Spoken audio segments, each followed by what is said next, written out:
you're giving away what's most precious in your own society, and you're giving it away without a fight, and you're even praising the people who want to deny you the right to resist it. Shame on you while you do this. Make the best use of the time you've got left. This is really serious.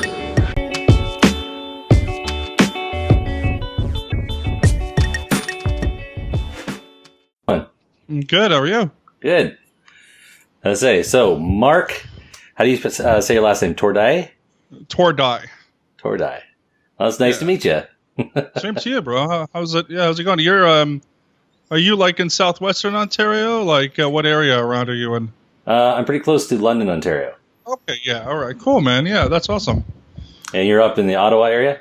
No, I'm in Toronto. I'm in Markham. Do you know Markham? Yep, I've been there. Yeah, the suburbs. So yeah. Yeah, I'm a truck driver, so I've been there more than I want to. Do you do long hauls? That's when I used to go there sometimes, was when I did long haul. But now I just mostly do stuff for the day. So I'll go into just the other side of the States and back, or I'll go just into Toronto, like, Mississauga, areas like that, and then back, which I prefer. I have a friend of mine. Yeah, I got a friend of mine that did long haul for years, and every day he'd be somewhere different, of course, and it's a lot of driving, obviously, and then a lot of like not eating very well, which is what he said. Like it's just you just have like 10 minutes maybe to pop into a diner and just get whatever you can and just keep going. So he stopped after a while.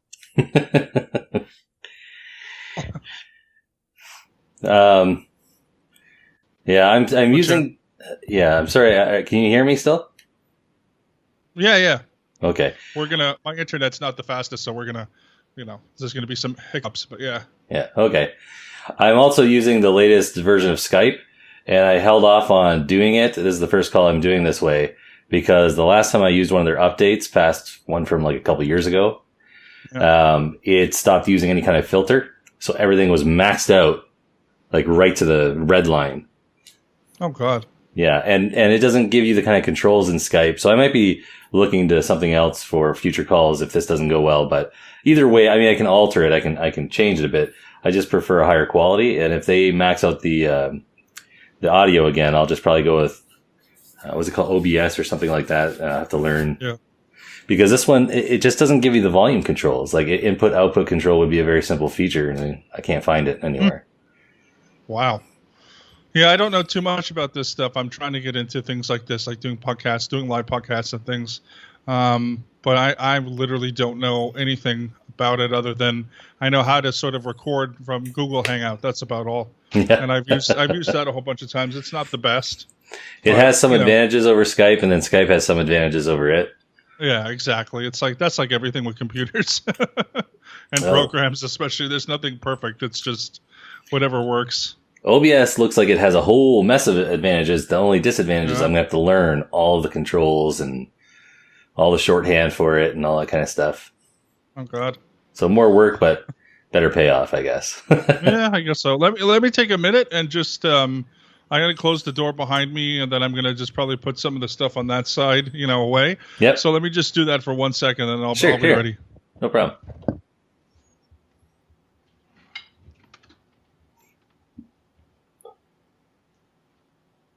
So if anyone's watching this on video, I will just edit this part out.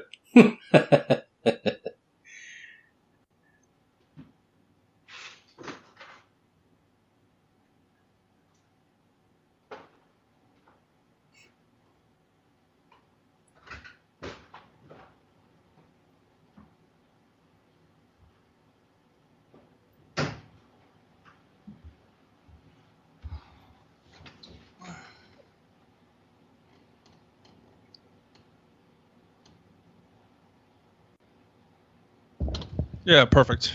Awesome. Yeah, much better. Excuse me. All right, so Mark, we started talking online on Facebook about I don't know, kind of the trends, the ins and outs of what's been going on over the last few years in the secular communities more generally, skepticism, atheism, stuff like that. And I imagine that you first heard me talking about it, and it caught your attention that I was talking about how it's dominated by one political spectrum right now. Mm-hmm. Just to start off, I'll say my impression through and through has been that, even though they give a lot of talk about everyone's invited, they want everyone to come out.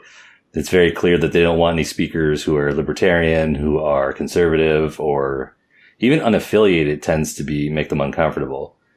And there's a very uncomfortable environment, whether intentional or not, at these gatherings or a lot of online areas. So what's your experience been like? Well, I've got how I started in skepticism was not through any kind of political means. And so for the past year has been really interesting for me because volunteering my time to certain meetup groups that are in the city of Toronto. And I never knew how one-sided political it was. Like, I've been a libertarian since 2009, and my beliefs have changed from, strong large L to anarcho-capitalism, and now I'm down to sort of a classical liberal, fairly moderate, somewhat right-leaning, somewhat left-leaning. But, I accept that I could be wrong about certain things, and I do thank the skeptic community for sort of patting down a lot of the utopian ideologies of very strong, libertarian side. So, but what I will say is, yes, secular humanism absolutely has a political agenda. There was an article in Free Inquiry about 5 years ago that actually asked that question. It says, and it's on the cover of Free Inquiry, so it's a very, very interesting thing. It says, does secular humanism have a political agenda? It almost undoubtedly does. Yeah. And what I've noticed is people, because there's so many different kinds of people who are interested in skepticism. Some people approach it from the science perspective, obviously. Yep. A lot of people approach it from the philosophical perspective, but there's a lot of people who come to a skeptic group with a preconceived worldview, which would be the humanist, progressive, social justice worldview. And they're only there to look for people who agree with them.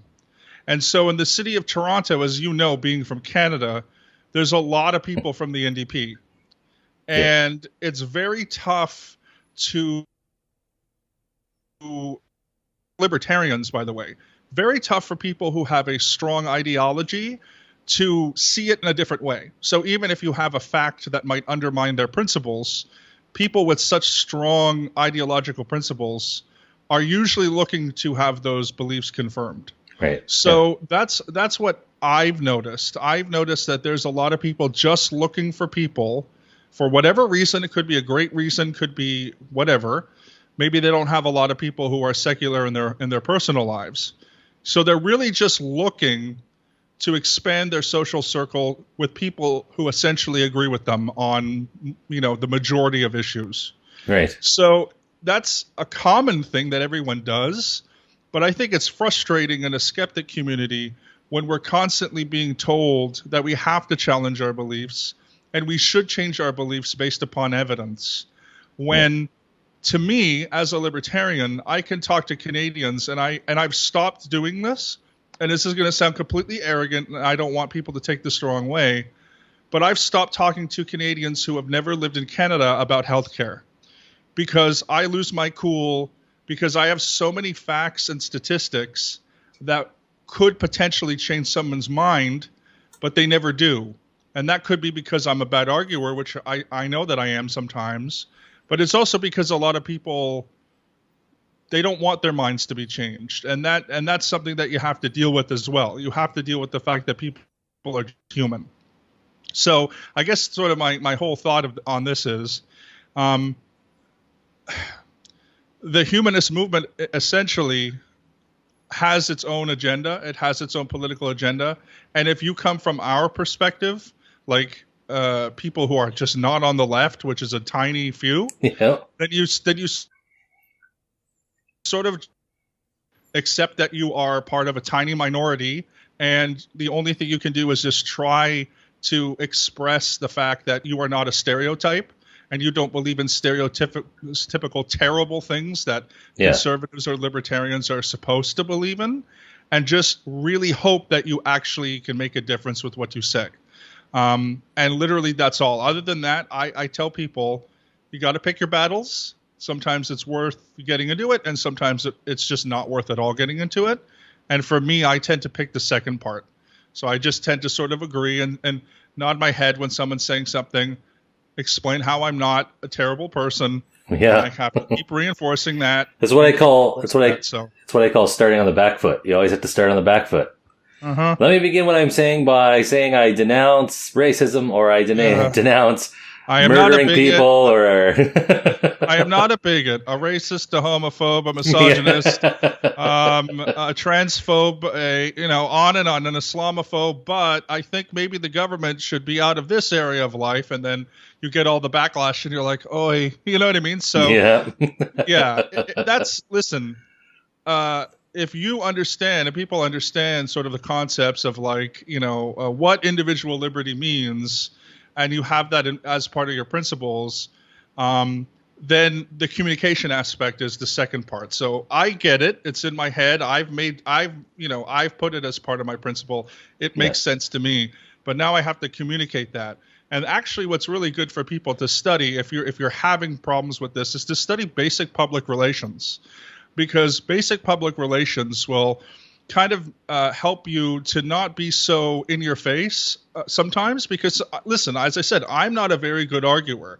I tell people they're wrong all the time, and I tell people sometimes, which is not something you should always be doing. But, of course, I get emotional, and I get very passionate about the concepts of liberty. I also have this trait, yes. Yeah, and so conflict is something that happens in all of us. And of course, if we're being very conflicted and we're on the attack, the other person's just going to defend. And so for me, the only comfort that I have, as I said, choosing the battles. If I know that the person, no matter what I say, if I'm probably not going to change their mind, I'll even just change the subject and just try to talk about something that we agree on rather than disagree on. So I guess what I'm trying to say is, we're probably 1 out of 10 who are non-left in the secular community. We're probably 1 out of 10. I think you're about right there, yeah. So you have to understand that 9 out of 10 people have that similar politically ideological worldview of social justice and, progressivism and, a progressive income tax and all this kind of stuff that we would look at and think it's not in our worldview, but we're such a tiny minority. So yeah, it's difficult to have the discussion without it starting out like we just talked about, from the perspective of, okay, so minimum wage has been in Ontario, it's going up. And what I've noticed when I try and have this discussion that my position on minimum wage has changed, right? Then I get very negative immediate reactions without knowing really my position on it. Yes. And they don't really want to consider my position. They basically expect my position to just continue to shift over to what they think it should be. Right. And I'm trying to tell them that, look, I used to have your perspective and this is why I've changed it.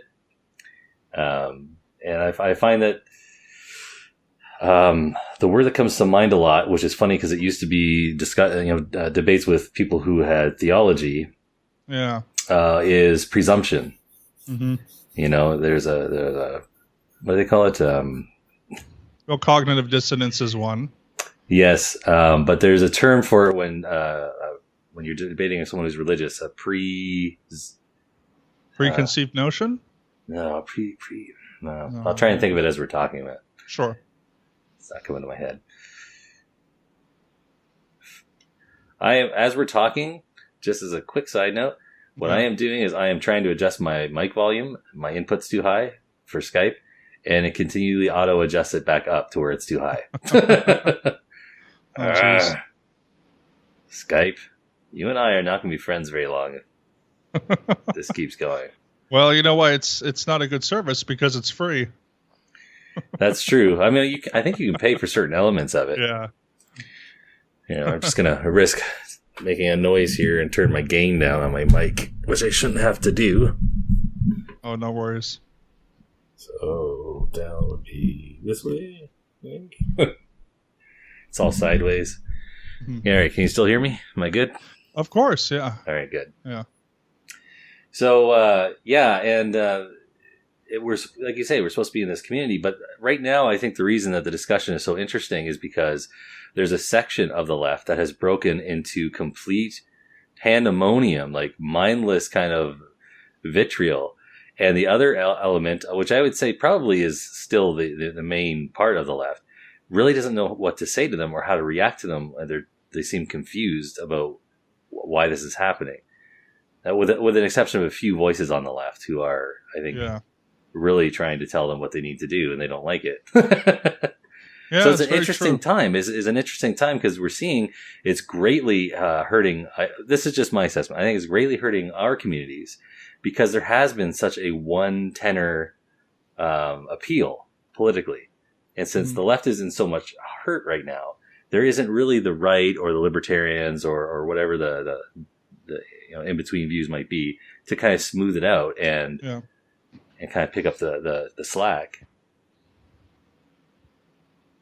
I know I went to Imagine No Religion and it was number 7 recently, and Bill, who organizes it, he talked to me when he was on my show about trying to have people on who did have different perspectives on a number of issues, and I know when he was going to have Thunderfoot on there, they were going to organize people were organizing a boycott already, just for as soon as they heard that he was going to be there. So they had to uninvite him. And when Michael Shermer went one year, people were threatening boycotts for that. If you can't handle Michael Shermer, you have no right to call yourself a rational person. Yeah, he's good too. I follow him on Twitter. He's quite excellent. He challenges people with facts. I mean, that's why he's called a skeptic. You know what I mean? Yeah. Ideally, that's concept. That's what we do. Ideally. I'll give you an anecdote about minimum wage. So minimum wage is one of those things where, you grow up in public school and you're basically taught that minimum wage has no unintended consequence. If you raise a part-time worker's yearly salary from $25,000 a year to $32,000 a year, the worker himself or herself will reap the benefits of $7,000 more in their pocket. Yeah. What you don't learn is what most economics journals, and in fact most economists, people from Thomas Sowell all the way to Paul Krugman, who don't believe that raising the minimum wage is a good thing. Particularly for the poor. That's what I mean. So let's say you're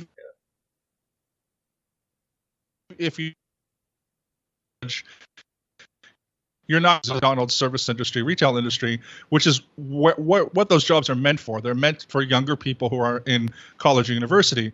However, if you're older and you're 40, 50 plus and you're working at a Harvey's or at McDonald's, you will benefit from a higher minimum wage. The problem, though, is that the negative outweighs the positive. I had a Twitter debate in which I got reported from, and I'm not going to say this person's name because it would be wrong, from a former board member at CFI. What? So, who reported me and basically was very much on the left and said without quoting any sources, without giving any economics journals, was using a Business Insider article saying that minimum wage was fine, and I was trying. So, well, I guess again what I'm getting at is we have this. There's actually a great book by Thomas Sowell called Conflict of Visions, in which he goes through the French Revolution and the American Revolution and what were the differences. I'm going through it right now. To me, that was one of the books that just blew my mind. Right? Yeah. And that's what it is.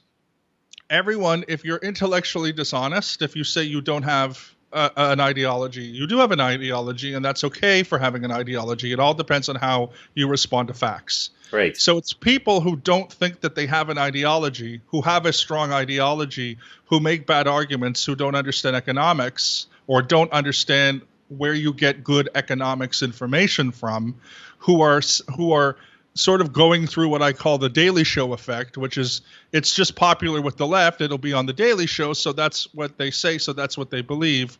And then when you come at it from the other perspective with the facts, with the evidence, again, you're trying to talk to a skeptic. For politics has become so dogmatic. Yeah. And I think that that's a human thing, because when you lack religious faith, many people pick up they transfer what would have been dogmatic religious faith, and then they put it to politics.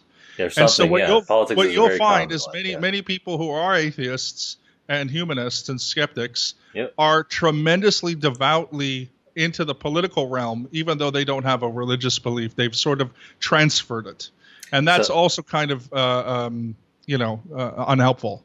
So there's a couple of things here. First of all, James Sure. Randi, I don't know if you heard this, but James Randi, all these years, like years back already, refused to call JREF's activities atheists. Right. And he has taken a lot of flack over the years for that, including from people like David Silverman over at the American Atheist. Yeah. And the reason he did that, I think, was a stroke of genius, is because he, at his age, probably could foresee what was going to happen. Yeah. Which was, it was going to become proliferated with a certain group mindset. Yep. And that the whole point of skepticism is that he wants his organization to live through that and survive it as a skeptic group onto the next stage. And then it's kind of like a cycle, right? This is probably going to happen from time to time. And I know, now I don't have the source for this, but even Hitchens voiced concerns about atheism itself becoming like a movement or a community or set of communities because of the potential for that identity politics type stuff to set in, right? Yeah. Which it has, unfortunately, by the way. So, and I find myself disappointed when I'll hear something that, to me, being able to just step back from it and not be that caught up in it seems really obvious to me. So, for instance, for years I've been hearing this, but more now than ever before, they go, listen, Americans, obviously, America and Americans are bigoted against atheists because they won't vote for us. On poll after poll, we're the least trusted. And then a Christian gets into a position saying nothing but his faith, and they go, he shouldn't be in that position. Yeah. Like, why? Because you're being a bigot? Like, do you have anything they've done that's inappropriately fusing religion and state? Because if so, then I'm all ears. Yep. I don't understand why they can't see it, And then if you point it out, the usual reaction is counterattack. Oh yeah. Yeah, and then so I'm one of these people who says, I don't care if you're a member of the Conservative Party. I'm not, but I'm constantly defending conservatives. Yeah, I have that all the time too. And it happens all the time where I say, look, there are social conservatives, but then there's fiscal conservatives, there's libertarian conservatives, there's populist conservatives, and then there's nationalist conservatives. Right. Ironically, if you look at the Canadian political parties, there are more people, there are more factions in the Conservative Party than there are in any other party combined. Right. Because most of the other parties have one or two factions, right? Majority are Social Democrats, Bloc Québécois, Green, and NDP. They're all Social Democrats. Okay, and they all relatively, have little specialties that they believe in. Like the Greens will have their environmentalism, the NDP will have the unions, and they'll also have a socialist wing, and then the Bloc Québécois, of course, is separatists. But they all have one worldview, three parties, social democracy, and then the Liberals tend to be just wishy-washy social liberals and maybe some fiscal conservatives or some fiscal moderates. But then because there's so many different factions within the Conservative Party, you have social conservatives. I don't like social conservatives as a libertarian, but I don't want to think that they're the only part of the party, that there are in fact people who are, not are pro-choice, and there's all different kinds. So that's what I don't like about our discourse, at least just in general in Canada. Yeah. Because if we had more than one party that was right of center, right, as we did before with the Reform Party, at least there was some balance. But it's basically become very much an us versus them.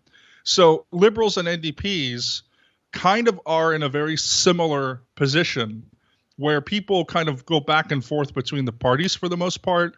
Some people in Toronto will vote for the NDP or the Liberal, but they really kind of have sort of started to have a very similar-ish worldview. Maybe the NDP is a little left or whatever. Maybe the Liberals are a little right. Yeah, well, but it's like Liberals used to be much more close to center. Yes. They were actually but known it's like for that big faction versus the Conservatives. Do you know what I mean? Yeah. And so it's very difficult, and it's So and then you get into American politics is even worse because they are two parties. Two-party system.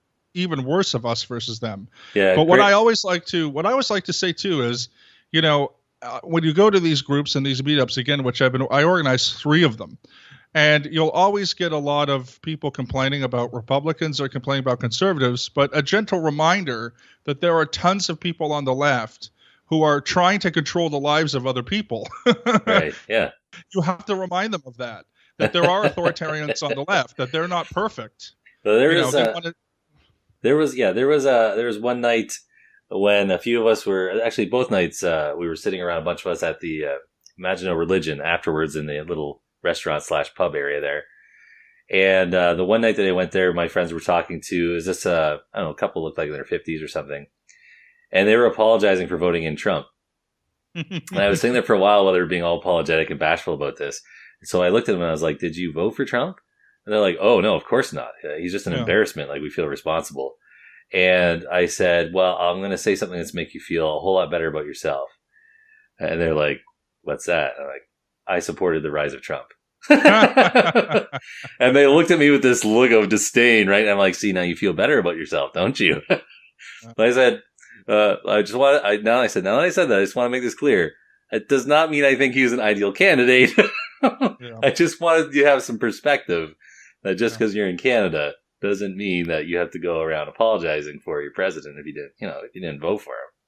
Yeah, and most people don't care about that either. Like, I mean, listen, I would love to go around apologizing for Trudeau because he's a complete joke. Yeah. But but I'm not going to do that because I literally didn't vote in the election. Like, I don't care. If you didn't support a leader, you don't need to apologize. I know. And even if you did, you could just criticize him. You don't need to apologize. It's a lot more constructive just to say where you disagree with his decisions. Yeah. Well, I mean, again, it's what I think in America is very different from Canada, right? So, in America, because most people come from, I mean, listen, in Canada, if we are in a secular meetup, majority of people who are there have come from a religious background. It's just numbers. Yeah. In America, it's same thing. The majority of people who are in the secular community come from a religious background. That's just numbers. Yep. So the difference being, though, is I think in America, because the communities tend to be more conservative and more tight-knit and more by the book, that when people rebel against their religion, they go all the way to the opposite end. So if their parents, for example, are Republicans, they're just going to be Democrats because that's what they are. Because for the most part, it's just they're pissing off their parents. Yeah. So, but then they're going to do it. Then they're going to do it like times 10. And it's the same in Canada. You know, most people who come from liberal religious households, they don't rebel to the nth degree as much because for them it's like, well, we were liberal, we didn't go to church on every Sunday, and that's a psychological thing. But I think in America, because they are so different from us as Canadians, we tend to be a lot more passive, obviously, and a lot more apologetic. Whereas in America, they take stances, and you will always know where an American stands on politics or religion, even though for them it's just as taboo as it is here. Yeah. I think that the problem with America is they go to the extreme, and when they're at the extreme, like if you went to CFI in America, and I have been to many CFIs, by the way, in New York and Los Angeles and so forth, and they're full of great people who are doing wonderful work. Absolutely. But if you said that you were a Republican, it actually would be worse than saying you're a conservative here, because at least here people would probably have negative thoughts, some of which they would express, but there'd be a little back and forth. In America, it would be shut down, and you might even be literally yelled at. Oh, yeah. And it depends on the person, but of course that would happen. And I don't know, our discourse is different. Our discourse is just way more passive. It's way more enthusiastic, and it's even more conflicted in the U.S. And also, I would have to say too, like if you're coming from a perspective where you are a libertarian or a conservative, and you want to join a humanist or an atheist or a skeptic group, you know, while it's not the best in Canada, there are certain parts of America where it's going to be worse, and it's unfortunate. I don't get the whole idea of your worldview is not the same as my worldview, and so you can't come to a skeptics group and talk about science. Right. Like that doesn't make any sense to me. So, that's a bad thing that we need to clean up, I think, in the whole community of skeptic and atheist and humanist community as a whole. I spend quite a bit of time online in political discussions. I hope that my influence, if anything, helps shake people away, at least from being latched completely from the left-right dynamic. That's the one that concerns me the most, because the idea of us versus them, that's really what this is. It's just the most modern kind of accepted terminology for it. Yeah. And it's not about letting go. Like, I used to be, when I was younger, I was conservative, got older, went to university, became total liberal. And then I experienced life as a working man, and I became much more practical, right? So letting go of the left-right dynamic doesn't make me superior to others. That's not what it's about. And I think sometimes it comes off that way when I'm debating with people, that they think that's where I'm coming from. It's about the freedom to be able to let go of having to fight for one side right out of the gate, and be able to step back and go, let me assess what is really going on here. Is there a double standard? Is there an inconsistency? Is there really a danger, or is this being blown out of proportion? And it doesn't matter then at which side you end up being seen as siding with on any particular issue. And ultimately, you'll obviously be put into a box by people. This is what we do. We sometimes assume the worst in people as well, and none of that is productive. None of that is a good thing. So, like in America, if you said that you were against gun control laws in a Los Angeles, a secular group, I mean, hell, you wouldn't want to return. I mean, it's just,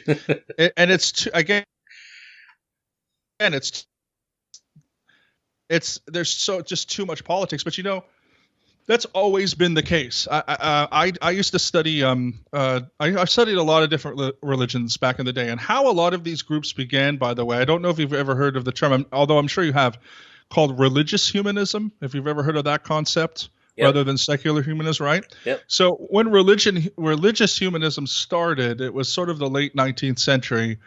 It was first began as people that would have called themselves liberal. Of course, at the time, now we would call classical liberal. Right. And it was just a bunch of Christians and Jews and Buddhists, and they sort of got together, and they wanted to think outside of the religious realm. So they wanted to focus on humanity and human needs before religion.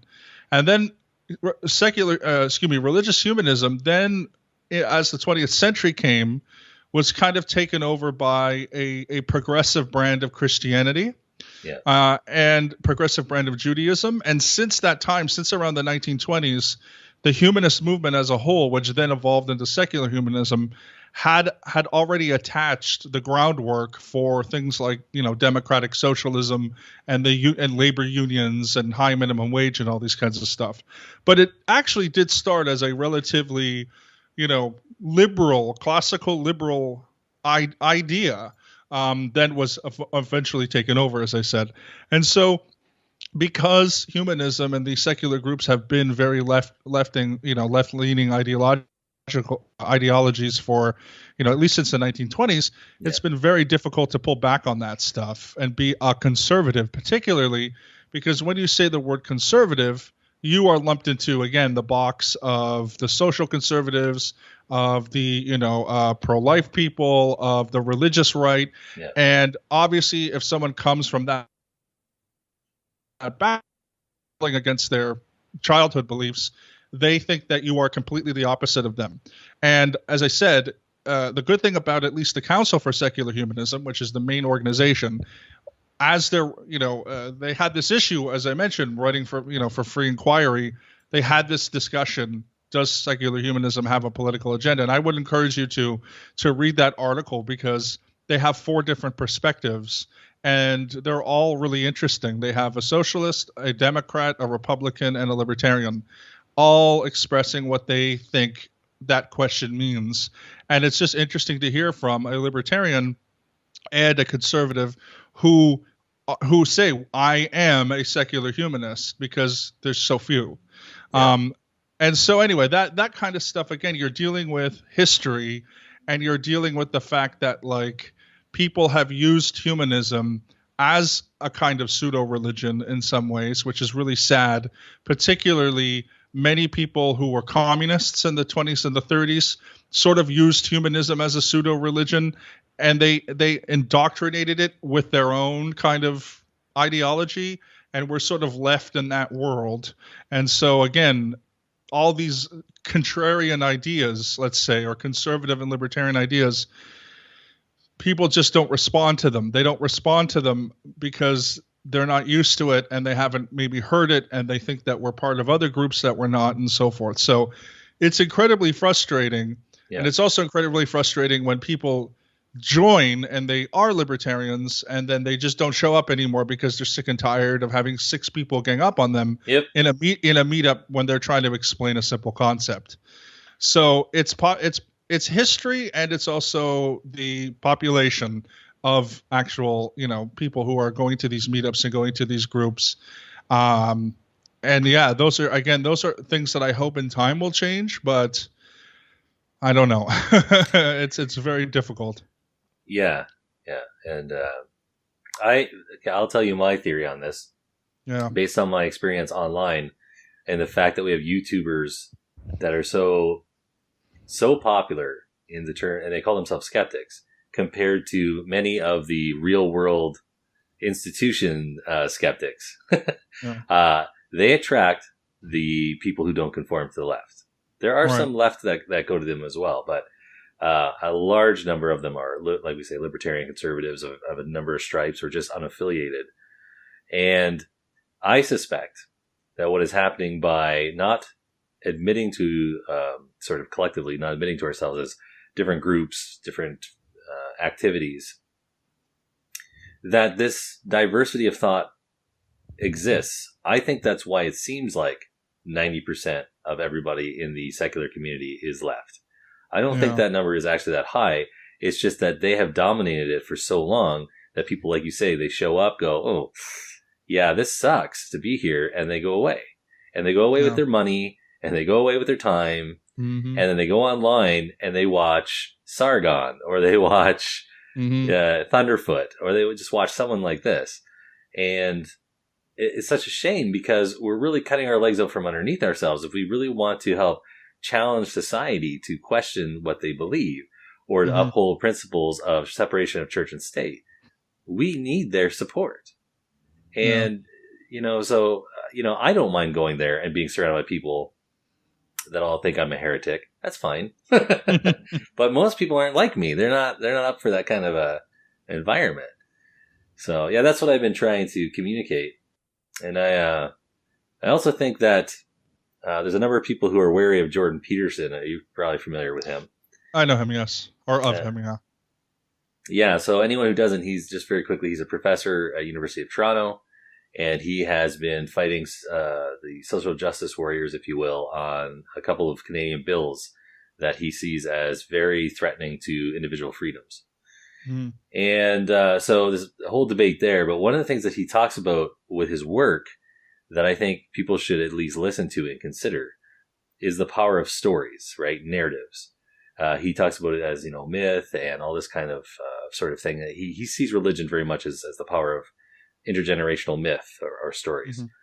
And when you give up religion, or maybe you were never religious in the first place, you still have those desires on a deep level to have a story, to belong to a story, and to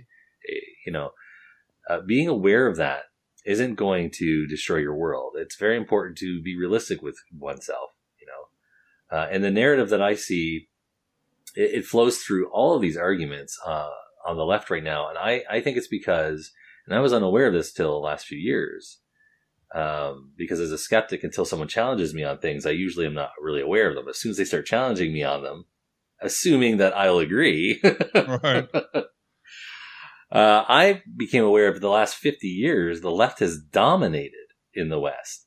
I had no idea, because they've always portrayed themselves as the underdog, and that the conservatives were the ones that were dominating. I look at it, and the more I look, and the more I have it explained by people who use data and evidence and point out the flaws in the arguments, I'm like, no, man, this has been an overwhelming victory from the left. And I think that most people I talk to on the left still believe that's not the case. I think they're totally enraptured in this narrative of victimhood and fighting from the bottom. And it just tilts so many of these discussions right out of the gate. Like when we talk about we were talking about minimum wage. So if you're against minimum wage and you even want to discuss calmly with someone why that might be, what the problems are, they will tell you things. I know one of the things I was taught in public school was that when they talk about the Great Depression, minimum wage, welfare, there's a number of things they said that government intervention prevents us now from ever having the Great Depression again, and it helped us recover from it. Right. But when I hear economists break it down, there's no way to establish that argument. Yeah. it's just belief. And I agree. I've noticed, and I just want to say two things before I get into that. So yeah. I've noticed back to your original point of saying, like, we still have a sort of religious devotion within us. That's absolutely true. You cannot fully, I believe, it might sound cynical, but you cannot fully escape the influence that religion has had on human psychology from a social psychological standpoint. I think if you just say, oh, you don't have to go to church, right? That's fine. But we have been encoded essentially with a sense of devotion, with a sense of belonging, and we just replace church or religion with something else. And as I said, what's troubling about the sort of atheist, skeptic, humanist community is we've replaced that with politics. Yeah. And that to me is extremely troublesome. So now there's dogma. Now there's all this kind of crap. Now we're not thinking freely. We're thinking within dogma. But I do want to say as well, like, what was your point again? Sorry. It's probably just about the narrative, how they backtrack and they kind of establish all of these things that you can't really back up with data. So I'll just give you another anecdote, because again, I've been talking to skeptics now for a year at these meetups. So I once overheard a skeptic say, and we're gonna put this into where we live. We're going to our place in Ontario. Yeah. I heard a skeptic say to me, and I thought that this was the most ludicrous thing I've ever heard in my life. A skeptic said, "I will never vote for Kathleen Wynne because Kathleen Wynne and her government are conservatives." What? And I was like, I did one of these. Have you ever done this in your life? Your eyes open, wide, and slowly looking? Yes. Her argument was because there's something called new management, which is something that Margaret Thatcher came up with, that we've adopted. It's the style of management, how we manage our government. It's just a management style. And she said, because Margaret Thatcher came up with this, all governments in Canada and the UK are conservatives, and no one can be really progressive. And I was like, but they've been in power since 2003, Dalton McGuinty before, Kathleen Wynne now. They've, like, when you hear something like that, and this is the thing, it's a cognitive dissonance issue, because and I don't want to offend if this person watches it, but it's so stupid that it's hard to believe. However, I understand why she would think that way, because if you don't like Margaret,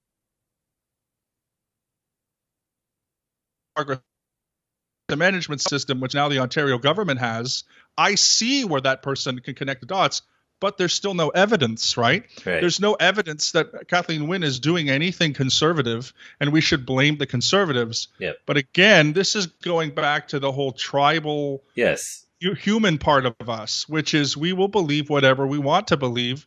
And even in the skeptic community, where we have high standards, we don't live up to them. We don't all the time. Do you know what I'm saying? We can sit around and talk about how skeptical we are and how great we are for being skeptics. But I'll tell you, very few of us actually apply it, because when we want to read a book, when we go to a bookstore, and we see that our author that shares our worldview has a new book, we salivate toward that book. You know what I mean? Yeah. We're gonna read that book. We're like, if I'm in the and I used to be a leftist, by the way. I used to be a socialist. So if I'm at the bookstore and I see a Naomi Klein's new book next to Thomas Sowell's new book, which one am I going to pick? I'm going to pick Thomas Sowell. Yeah. I don't care about Naomi Klein anymore. I read a ton of her books. I think she's clueless now because I understand a different perspective. But yesterday I was at a meetup and someone had a brand new copy of Naomi Klein's new book, and I'm sitting there listening to this person preach to me why Naomi Klein knows everything, and I'm sitting there trying to tell him why I don't agree with this. So again, this is all a conflict of worldviews. It's just the most human thing that we can do, right? Now, I don't know how much you've looked into Christopher Hitchens. Most people in our communities know essentially that he didn't like religion, and that's all they know. Yeah. What I love about Christopher Hitchens, I love bringing him up, quotes, his stuff from his videos, having discussions with people, bringing him up, is that mostly people have no idea that they actually should despise him because he, like many great thinkers, he was a Marxist when he was younger. Yeah. And there came a point when he broke with the left and eventually even had to let go of the label Marxist because he realized that it wasn't even, because he was always part of a dissident, what he called heretical group within Marxism, because they believed in individual liberty and due process and all this kind of stuff. Okay. Yeah. And so even though he still admires some of the things that were said, at some point, you can even hear him read this in his audiobook, Hitch 22, where he's talking to religious people, and or was it it might be God is Not Great. In one of his books anyways, you can hear him reading this out of his own words, talking about how, for religious people, listen, I can empathize with you having to let go of your faith because I was a Marxist. And even though it's not quite the same thing, he goes, we had our dogmas, we had our groups, heretical ones, the main ones, we had our prophets, and in fact, one of them in Marxism, they even, I guess, referred to as the prophet. Mm-hmm. Yeah, and the reason I like his work so much now is that he was very focused on, very specifically, individual liberties and where that all comes from the thinkers of the Enlightenment, and getting right into those debates. Those were his core beliefs, and being against religion in society was an offshoot. Like it came from that, grew from that.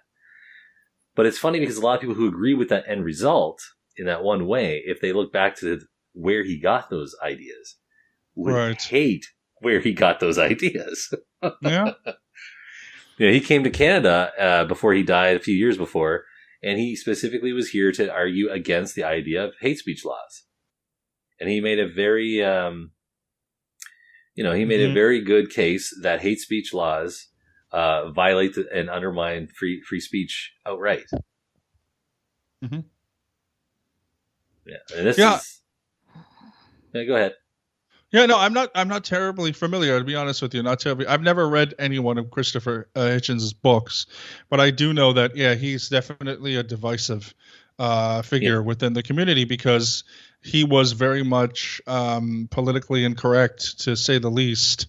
And I do find that people who generally, because there are still people who you could say are left of center in the skeptic community, but who still are for free speech, regardless of their economic beliefs, right? They still have that sort of social liberal free speech mindset, which is fantastic, which I tend to agree and like more than, the sort of authoritarian types. Right.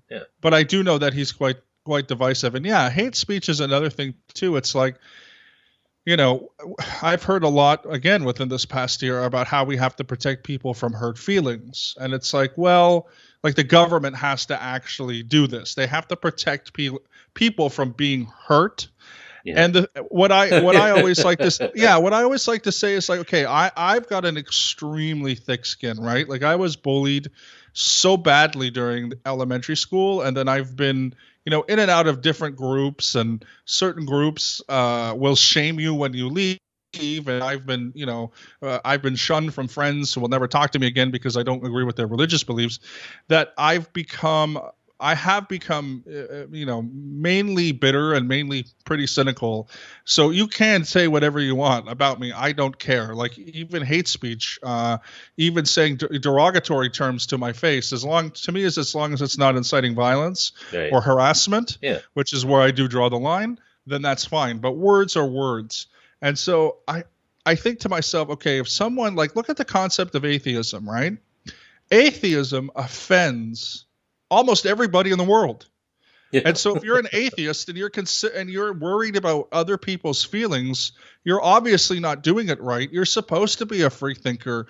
You're supposed to, not care what other people think, because this is your own life. This is your own path, right? Yeah. You're going to be outside of the realm of that. Or what I do find is the sort of the hypocritical PC person.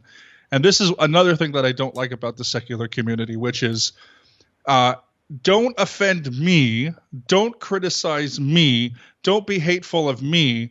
But if you're a Christian, doesn't matter what brand of Christian, that person will say the most disgusting, horrible, bigoted things to a Christian, but then not to you. You can't have the criticism back. And as the skeptic community goes, you're not doing it right. You cannot sit there all day and criticize and criticize and criticize and criticize and not take a criticism to you. You cannot do that. If you are serious about scientific skepticism and you're serious about the activism that comes along with that, you have to be thick-skinned. Because if you're calling people disgusting, terrible, horrible names, if you're accusing them, if you're telling them that their children should be taken away from them because they believe in creationism, well, you know what? If someone says that to you, your children should be taken away from you because you're an atheist.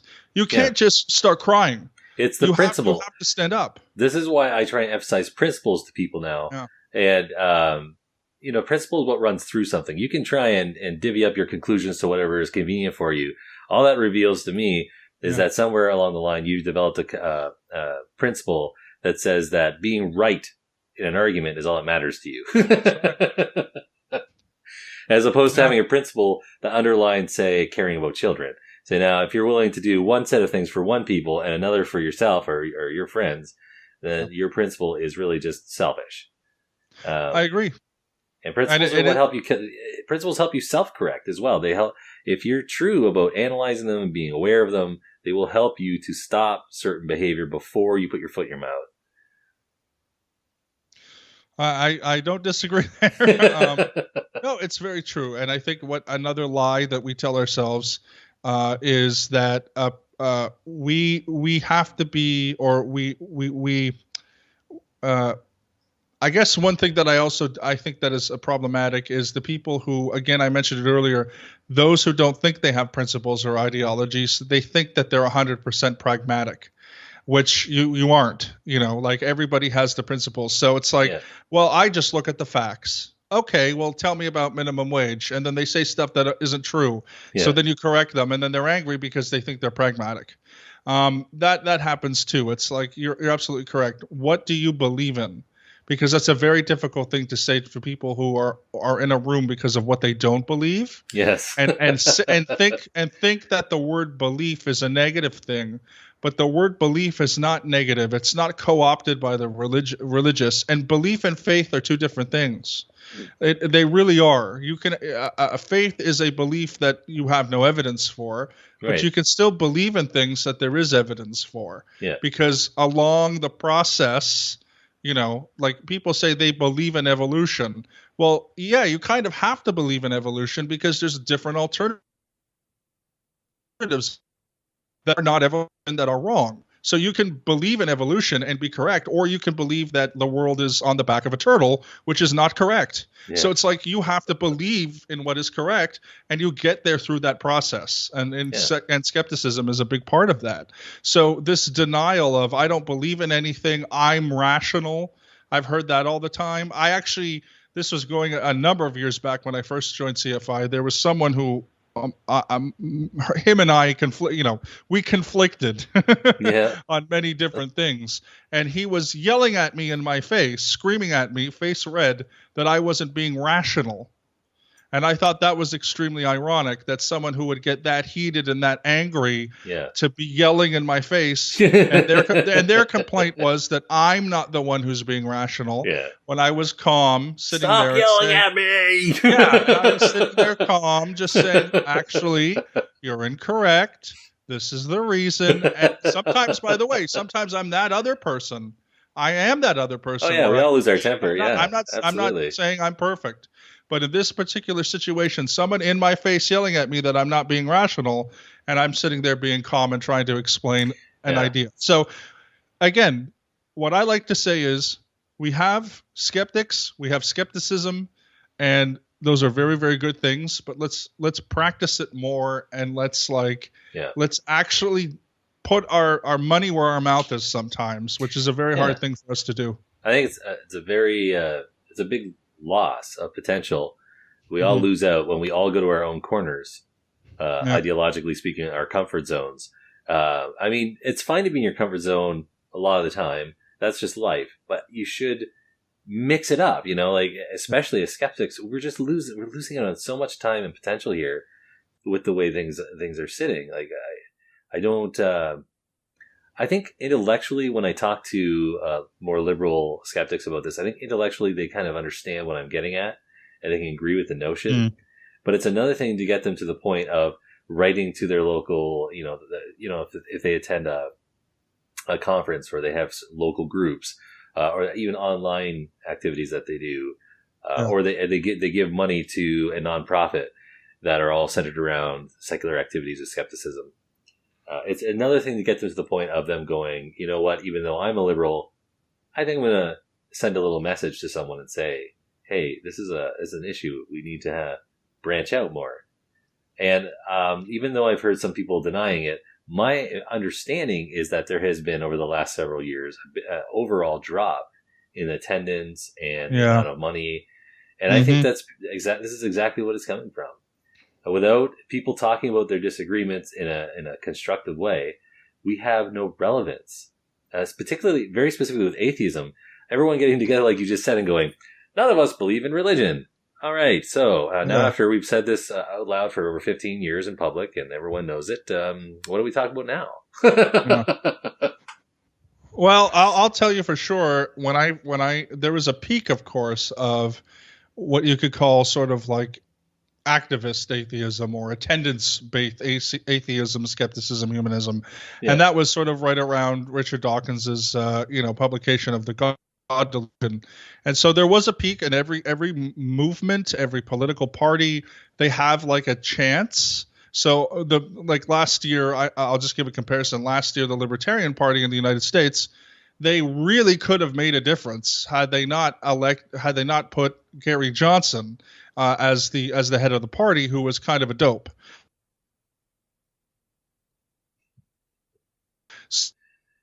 And they lost an opportunity, which is sad, because as a libertarian, although I'm not a large L libertarian, I still believe in those principles, and I still want them to have a very good presence in the political activities of the United States. Have some impact. And so what happened was there was this peak, so probably around the mid to late 2000s, and by the time I got to CFI, I had just come from moving from the United States. I'm from here, but I lived there for a few years, and now I came back. I've also lived in a ton of other places, but I came in 2011, and like CFI, I had a meetup that I still organize today. The same meetups. We maybe get 5 to 10 people. 10 would be a good day. 5 is around average. Maybe 1 or 2 sometimes, and in 2011, 2012, we were getting like 30 people, 40 people at a meetup. And we do have very successful meetups. Another meetup that I do on Sundays just had 35 people show up. So there are people who are still interested, who go to the meetup page, who attend.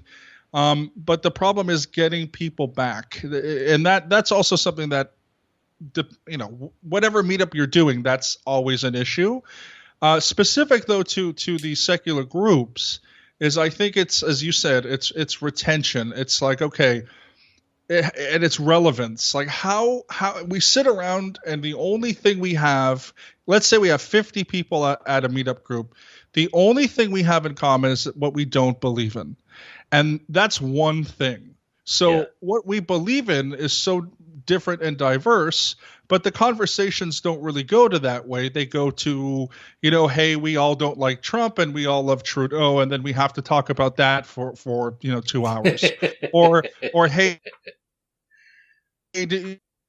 I in a discussion because I believe the CBC should be defunded, and no one had ever heard of someone saying that in a secular group, and I'm like, good, like I'm glad I'm the first person who's giving you that idea. I call it state propaganda. Like the CBC is awful. It is awful. Okay, but if you like it, I don't shame you. I just don't think who hasn't watched or listened to anything in the CBC since I was like 9 years old, and I purposely skip watching Channel 6 in my area all the time because I just don't like it. I've never listened to the radio ever. So, but I'm paying for it, and if I don't pay for it, we're not going to have real news. Okay, well I got a whole opinion about fake news and stuff, but whatever. So that's the problem. It's like where do we go from here? And you get a lot of people who are interested. We do have a solid core base of regulars, which is fantastic. We have great people that come out, again, all different backgrounds. A lot of people who are like working engineers, working scientists. We have people working in all different industries. But what I think brings people in is more of like, let's say we get James Randi to do a talk, Penn Jillette does a talk, Dawkins does a talk, Lawrence Krauss does a talk. Like if these, like Richard Dawkins, like if people who are these big names, or even within the local community, right? Someone who knows something about science, if they can do bigger talks, then, that's what draws people in. It's some of these meetup groups. Yeah, we have, again, varying degrees of success. Some people show up, some people don't. People really like the social meetup groups where they're going to meet friends because, again, many people, if they come from a religious community, maybe they don't know anyone who isn't religious who they want to be friends with for various reasons. So there's always a use for that. But yeah, nothing is more successful than having someone with a name that can bring people into one place, and we can all hear them talk for an hour. But I do have to also say, it really depends on what they're talking about and how much it's going to cost. Because there are conferences out there that are rather expensive, and the people who show up basically say the same stuff that we've been hearing for the past, you say 10, 20, 15 years. So it's more like, well, what's new? Like, okay, we know at this point, most people who are not religious have come to the acceptance of evolution. So you can go through the basics again, and some people will get something out of that, but like what else? Like what else is there? Like what else is there to talk about? And so that's I think a challenge. I know there's a few areas where the idea. Okay, so one of the things I'm concerned about right now too is the politicization of science. If you go back to the era just before the nuclear bomb was dropped, if you listen to people like what's his name? The guy who made the bomb. It's not Heisenberg. I don't know why I always think Heisenberg now. I've got the wrong name in my brain slot, and now every time I try. Anyways, he really deeply regretted after he saw the power of the nuclear bomb, or the atomic bomb at the time, going off, and that was the beginning with the atomic bomb of when scientists became political activists, in a sense, advocating for nuclear controls and. Yeah. But since that time, it has mutated into scientists becoming activists for all kinds of stuff. And not only that, but science being dragged into the political arena as one side or the other. Yeah. So an example would be environmental stuff. When you want to talk about the green movement. So you have some of the founders of Greenpeace, for instance, who are now speaking out against Greenpeace because they started out with one set of priorities, and then they met them and they just wanted to keep going. So these guys had left because they were, not wanted in the group anymore. Mm-hmm. And even in the sense of, even if everyone we'll say a skeptics meeting, if everyone and this is not even the case, but let's just say everyone agrees that man is polluting the earth, and we're going to have a very soon tipping point that's going to be the end of humanity or mass destruction. Even if we could all agree on that, the solution to it should be open to discussion. And even that has been so politicized. It's so toxic, this conversation on anything like these matters. And then, like I say, when I step back and I go, okay, well, now let's talk about, you say conservatives and libertarians are anti-science about environmental stuff. Okay, let's talk about how the left is anti-science. And the reaction is always, you're crazy. There's no such thing. And I'm like, oh, how many genders are there? All the hairs go up, right? And now we're into a war zone. And I'm trying to talk to them about the fact that, you know, men and women have different brains. I hear Bill Nye, who's one of their favorite guys, they call him pro-science, talk about how there's nothing different about looking at the brains. You know, they look the same.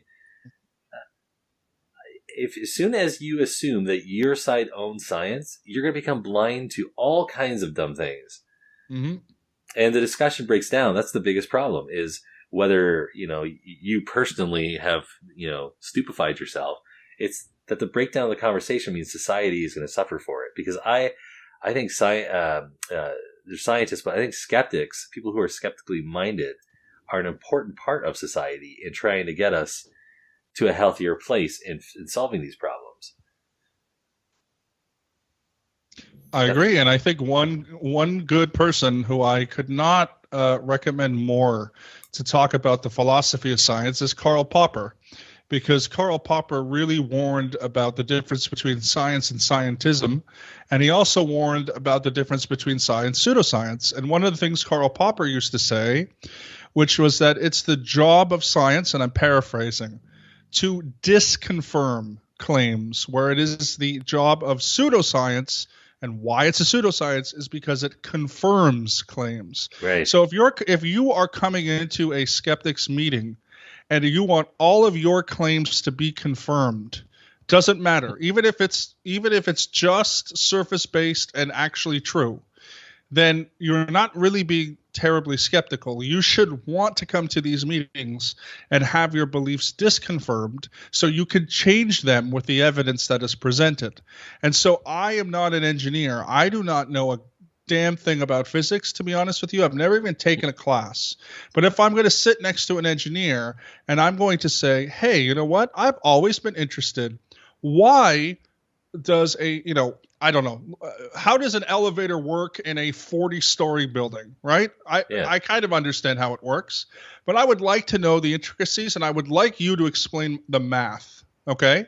Yeah. So I'm going to listen to that person, right? Yep. But I don't have the information, so I also might need to do some homework later. Yeah. But I'm going in with a curiosity because I don't understand, and so I'm open to hearing someone. Because let's say I have a preconceived notion, there are things, and so forth, right? And so I think that that's where we need to sort of start. I think we have to get back to, as you mentioned, get rid of the social activism within science, and it's also true for journalism. I have a journalistic background, and there are too many activists in journalism, just like there are in science. And unfortunately, we go back to the worldview thing. It's not about your worldview. It's about facts, and it's about challenging yourself, and it's not about confirming what you already believe. It's literally about disconfirming what you already believe. Right. And it's very tough for people to do that, because what we know about life is every time we construct our own worldview, we're probably incredibly wrong, because we've already decided that we already know. And so the moment that we decide that we know something, we are ignoring all the information that disconfirms what we believe. And we're going to look for the stuff that confirms what we believe. And so it's a very, very, very dangerous thing to bring into science. Presuppositionalism, that's what it's called. What is it? Presuppositionalism. Yeah, presupposition, exactly, yeah. Yeah, exactly, when you preassume something to be true. It's the same in philosophy. I've had people. There's a lot of very heady philosophy people that come to skeptics groups, and they'll start talking about a philosophy, and as a journalist, I know what a leading question is, and I know how a misinformed question is. So what people like to do is they'll pre-assume an idea, and then they'll ask you a question that's leading. Yeah. And so it's like, so, this thing, and this thing equals this thing. Don't you think so? And I'm like, hold on, like you've pre-assumed it, so I'm going to assume you believe it. Yeah. So that's fine, but maybe I have a different view. You know what I mean? I'm sure you get that a lot. Just in a completely different arena, I recently was reminded of something I watched. I didn't realize that Robert M. Price had a debate with, what's his name? I don't know what's wrong with my brain today. Shoot, he's another atheist who's a specialist in biblical history. And if I said his name, everyone would know it as well. But the difference between the two, where they've never had a debate before, why this is interesting, was about whether Jesus was a historical person, whether it could be established. Robert M. Price is on the side of saying there's no evidence to support it, or not enough evidence by far to support it. And this other guy that I should know his name, is going to bug me all night. He's always said he's what I call a traditionalist in this sense, is that he believes that it's ridiculous to even question it. And so they had their debate finally. It's been years coming. And it reminded me of, so I had Robert M. Price on over 3 years ago. He was, I think, episode 7 or 8 or something like that. And it was a great talk, man. The guy, have you ever listened to Robert M. Price talk about biblical stuff? No, but I know who he is, and I've been wanting to do more research with it, into his ideas. The guy has 2 PhDs, and wow. He was ousted somehow. I'm not sure of the details, but somehow he was ousted from proper academia because of this Jesus issue, that he refused to toe this line. And I think a lot of these schools still have graduates and people who give to the school and stuff who are fine with you having unusual views to a point. But as soon as you say there was no historical Jesus, they were just like, all right, he's I don't want him here. So anyways, the reason I'm bringing all this up is that years ago when he was on the show, I had told him that I had just had an experience on Facebook where for some reason I was on this other guy, the other theologian I was talking about, or historian. I was put into his Facebook group somehow, which is very weird because I didn't ask to be. And he was having a discussion with some other people about how he was mocking someone, basically, not being mean, but just mocking their position about how there wasn't a Jesus. And his reasoning was, that they're talking about James or whatever. And I was like, I went on there and I disagreed with him about it. I'm like, just because, there's a discussion within the mythology that he went and met this James fellow doesn't mean that they were actually connected. I said, it's a little bit like saying, no, his return to me was, I don't know why he even talked to me. I'm a nobody, but he goes, well, Jesus interacted with, Paul talked about Jesus interacting at a certain time, and Paul interacted with James as well. James was the connector. Jesus interacted with James, Paul interacted with James, right? And I said, right, that's how we know Bullwinkle is real, is because Rocky and Bullwinkle, they interacted. I said, have we established that Paul was a historical person? Right. And Robert M. Price thought this was hilarious. But this is exactly what you're talking about. He already has these components he believes in. So for him, it's a perfectly logical argument, even at his level of education, to put them together and go, well, look, they establish each other. And I'm like, really? Have either been established? And he had no response for me. Yeah. That was an interesting experience for me.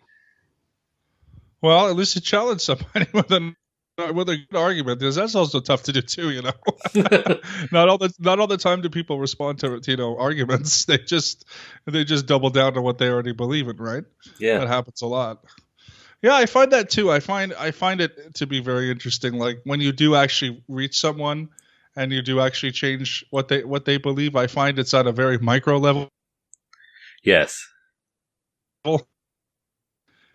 If you change someone, you might change someone's belief on a here or there issue, but their worldview is still going to probably stay the same. That's something that people change by themselves, which is another thing. Like this is something that I was at a meetup yesterday, and one that I co-organized, not a single. I don't singularly organize it, but the idea of the question was brought up on how do you change people's religious views, and that's That's not a simple thing, right? No. So it's like it's not something that you can talk somebody out of if they've had personal experiences. And whether or not we're supposed to always trust our personal experiences, if you want to change somebody's complete worldview, you've got to use personal experience, which means it's them rather. It's not you.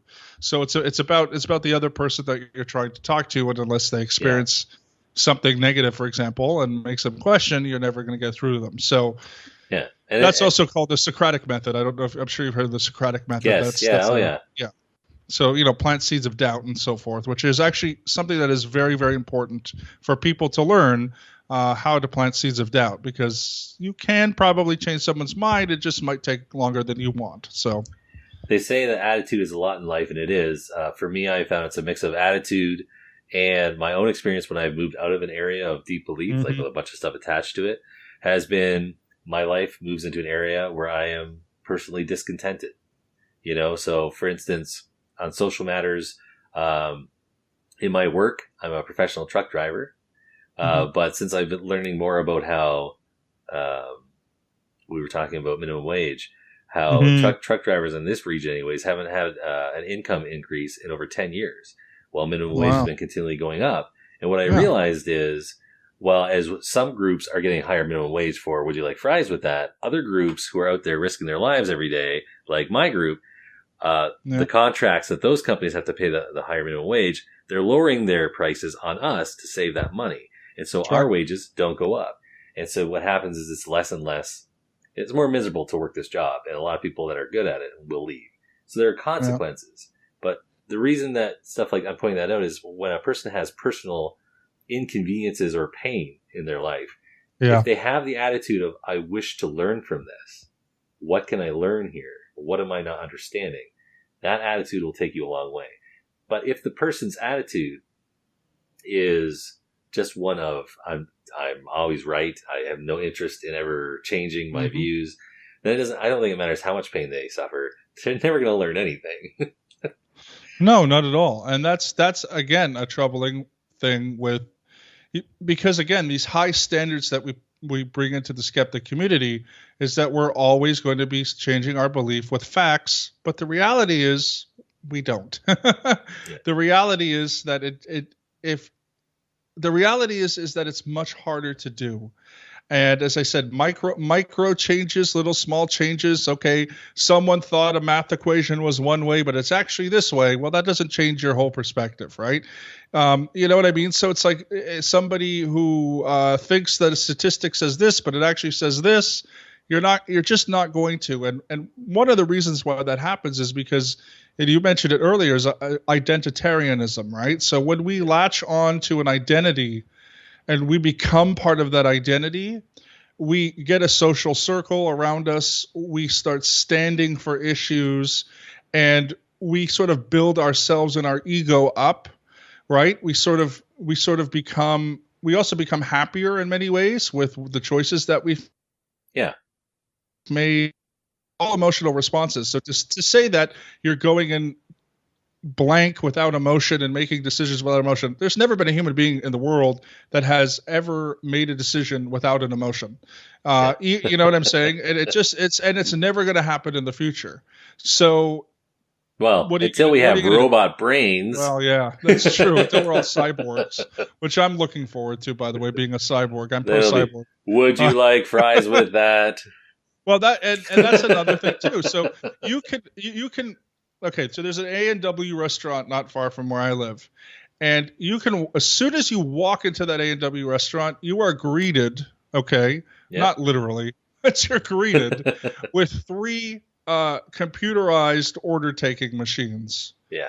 Okay, that literally is the response to higher minimum wage. Yep. It's not this evil corporation who's trying to piss on the little guy, who's trying, who doesn't want to hire new people. If you're in a business and you understand business, you want to have a hell of a lot of people working for you, but because you're being productive. That's a sign of progress. So instead of hiring 2 people, you want to hire 10 people, but you also want to hire these automated order taking machines because the people you want to hire are also too expensive to be hired, and so now you need these order taking machines. This was also very difficult for me. So I remember years ago a book came out called The God Virus. Do you remember that? Mm-hmm. I forget the name of the author right now, but Ray something, I think was his name. Anyways, I went through the whole book, and it's a really good analogy of using viruses for the brain ideas of bad ideas. In this case, specifically religion.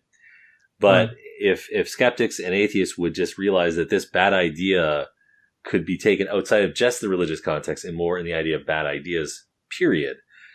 I think what has happened is somewhere along the line over the last 50 years, we have embraced Marxism. Yeah. And this is a very difficult subject to bring up. As soon as I use that word, people roll their eyes, right? But it's not like I'm talking about we have some communist leaders that are secretly plotting in back rooms. These are just bad ideas that have started permeating. And so we talk about companies as if they're all evil. And this is classic Marxism. There's the proletariat, the working class, and the working class needs to come together against the evil rulers, the bourgeoisie, right? It's like, okay, none of this worked before, and it led to horrible suffering everywhere. 125 million deaths. Yes, and it destroyed economies, it destroyed lives. Okay, so just stop for a moment and realize a company can do bad things. Yeah. But it's there functionally because we design society for people to freely make companies, freely purchase from companies, freely work for companies. Yeah. If you decide that companies are evil and can't be trusted and you turn to government, then government will start replacing those companies and you will lose all freedom altogether. Yep. Yeah. Well, I'll tell you something. When I was 6 years old, in the summer of 1989, so I'm 34, summer of 1989, I went with my sister, my grandmother, and my mother to what was then called Yugoslavia. My mother and her family are Macedonian. My dad is Hungarian, so they know what communism is, and they knew what communism was. And when I was there in that summer, I remember very clearly, morning getting a currency called the Yugoslav dinar, which does not exist anymore, and was sent by my great aunt down to the store, which of course was owned by the government, to stand in line with everyone else in the village that we were in. And after 2 to 3 hours, basically be given whatever the government wanted to give us with the currencies that we had. They did care. We would have the same amount of money every day. So if we had 10 dinars, let's say, every day we were given 10 dinars, and that 10 dinars might give us 6 eggs, half a loaf of bread, and a quart of milk. Or maybe it would just give us 3 eggs. Or maybe they would just give us a quarter of a loaf of bread. They gave us whatever the hell they wanted to. And we went back, and that's all that there was, because that is what happened when you nationalize the means of production, particularly food and agriculture. Yep. Why our healthcare system is really not great is because we've nationalized our health insurance and we have rationing. Well, that's exactly what happens when you nationalize all kinds of services, whether it's agriculture, whether it's food distribution, and there's so much economic thought. From people like Ludwig von Mises and F.A. Hayek, and even people like Thomas Sowell, who was a Marxist, who break down why these systems don't work, right? Yeah. The myth is, and I think there's a persistent myth on the secular left, that to have a more equal, more fair society, the government has to do more in our lives, including take over, if not control, the economy. And historically, economically speaking, there has never been a society with freedom, with equality, with fairness, with liberty, with choice, with democracy that has ever had a socialist economic system. There has never been. Ever. And this is why we live in what's called a mixed economy, because we have a social democracy, a welfare state, which I think is a bit too much. I still think we need a social safety net, as did people like F.A. Hayek and a lot of libertarians. But it's there to service those who can't support themselves. Right. But Yeah. our economic system is basically more capitalist, even though we have regulation. It's still more capitalist because it works, because governments have not been able to distribute the means of production without things like food shortages and so forth. And I also want to say there's a persistent myth on the left, and it's also true of the secular left, that Scandinavia is socialist. It is not. Scandinavia is a Nordic model social welfare or social democracy.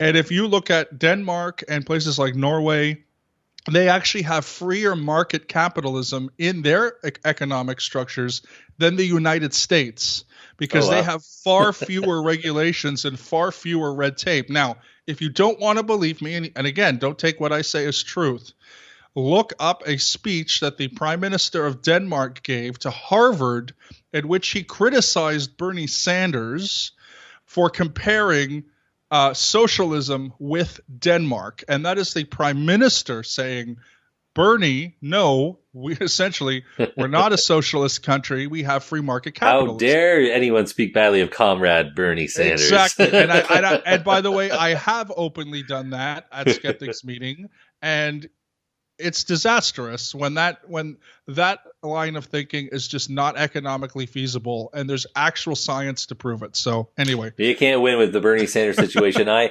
went to bat for his supporters more than him. I went to bat for his supporters, that what happened to him, how he was stabbed in the back and it was rigged. I agree. And it was at that point, when I was calling them, I'm like, dude, if you're an American on the left, you need to find a way to bring this system to heal. It is leaving you all behind. Yep. But then, so they're upset with me because they realize they had to turn to Hillary or whatever it was they thought they had to do. And I agree, by the way. I used to live in Los Angeles, and probably most of my friends in Los Angeles were Bernie supporters, and I get it from a perspective of populism. Maybe they didn't necessarily believe that the U.S. would turn into a Nordic model, social welfare state. Yeah. However, they believed in his principles, and right. I still think that a lot of his principles, like he's a very good civil libertarian, he's very anti-war and so forth. And I think that that's the type of stuff that I could have got on board with. Economics, where I'm not going to agree, but all the other kind of stuff. And I do know a lot of really good people who are Bernie Sanders supporters. Again, economics we're not going to agree with, but that's besides. I think overall the reason that he would have he had such support on the left, just like Trump had on the right, was because they're both seen as outside of the main camps of the establishment. Yeah. And that just shows you that the main emphasis of this election is just how much the establishment has become fixed and corrupt. And it's the most worrying thing. The media now is getting shaken up because they keep bashing themselves on the rocks that are Donald Trump, which is very interesting to watch. But the media was in such collusion when you saw with WikiLeaks, the stuff that they revealed, that so for people who don't know, in the States, there are different laws that lay out a journalist or a media company how they can and cannot interact with political figures. That's right. So for donations, there are restrictions. So what, for instance, New York Times did, it was revealed in a WikiLeaks, if I remember correctly, it was New York Times. They paid high prices in a roundabout way for a ticket that was a fundraiser and then sent their journalists into that. And so that was a way of them finding a loophole as long as they weren't caught. Yes. And then when it was revealed, no one on the left cared. Yeah. Because the ends justify the means. I don't know if you've followed this one, but there were a number of corporations that had given a lot of money to Justin Trudeau's campaign. And it was revealed by an independent source that a number of these corporations were affiliated with the Tides Foundation, which is a very left-wing corporation in the United States. So basically, The Tides Foundation gave a lot of money to Trudeau in a roundabout way to get him elected. Well, you know what? The ends justify the means, because we were already tired of Harper. And so who are we going to vote for anyway? We're going to vote for the NDP and Mulcair? No, of course, Trudeau would have gotten in anyway. So it's like, but listen, if the Conservatives did that, you would want Harper's head on a pike, right? Oh, of course I would. So it's like, apply the principles to you. If not, it doesn't, we don't even need democracy then. Then why don't we just have a one party state? And then as long as it's Trudeau, then everyone will be happy, or as long as it's Harper, everyone will be happy, whatever. And of course, people say, oh, we can't have that. We need democracy. Well, if you're upset that every 4 years your candidate loses, you don't understand the concept of democracy. I have been giving people nosebleed about Trudeau almost right away. My left-leaning friends, and even more of my neutral friends, didn't understand. But I've noticed a lot of their opposition to me has died down over the last year. Because at first, it was so sudden. I think it was within the first few weeks of him being in, I started criticizing him heavily, like point blank. Yeah. I was outraged at what he was doing. So one of the first things that he did was violate the Charter of Rights to the core. And he did it proudly, and he did it in the name of the Charter of Rights. So, so what was it? His lead cabinet, his head cabinet there in Parliament, he chose expressly based on sex, race, religion, and he did this to the highest council in the whole country, that is government. So the whole point of the charter is that you are never supposed to do that. No other prime minister has ever said, I'm going to choose based on sex, race, religion, etc. And it's exactly what he did. And they cheered him. They cheered him for this. And when I called it out on Facebook, they were angry at me. Yeah. Because again, the ends justify the means. This is crazy. I'm like, just because you like the result of what he did doesn't mean that, okay, so I said, what if the next guy, because these guys are liberals, right? What if the next guy's a conservative that gets it? And he's like, I'm going to choose just Christians, just white people, almost all men. Yeah. Then, of course, you're going to be mad. But on what grounds? You've already cheered it on somebody else's different criteria based on violating, discrimination. Well, because they don't favor it, and that's it's just back to the same old story of as long as the people I like are doing things that I like, that you can justify anything. As soon as people I don't like are doing things I don't like, then it's evil, and then it's disgusting, and then it's immoral, and then it's terrible, and then we have to be activists. It's like the whole thing. Okay, when I was in college, and I'm not sure how old you are, although I'm pretty sure you were probably at least maybe in primary high school although you, I don't know, but when the war in Iraq I'm 40 now, so I don't know what we're talking about. So there you go. You look a lot younger than me. So I look younger and you look younger. Okay, so you were obviously I would have been this is 10 years ago, right? So you would have been probably my age or younger when the war in Iraq happened, right? In 2003. Yeah. So okay, so the war in Iraq happens and everybody says everybody goes fucking mental, okay, that the war in Iraq happened. And I think justifiably so, because it was there were no weapons of mass destruction, whatever, right? Yeah. So when I was a young, NDP socialist, I went to, Yonge and Dundas Square and I protested and whatever. But then Obama gets in. Yeah. We don't have any protests anymore. Right? Like nobody was protesting the war, and it kept the Elvis of the presidency. So and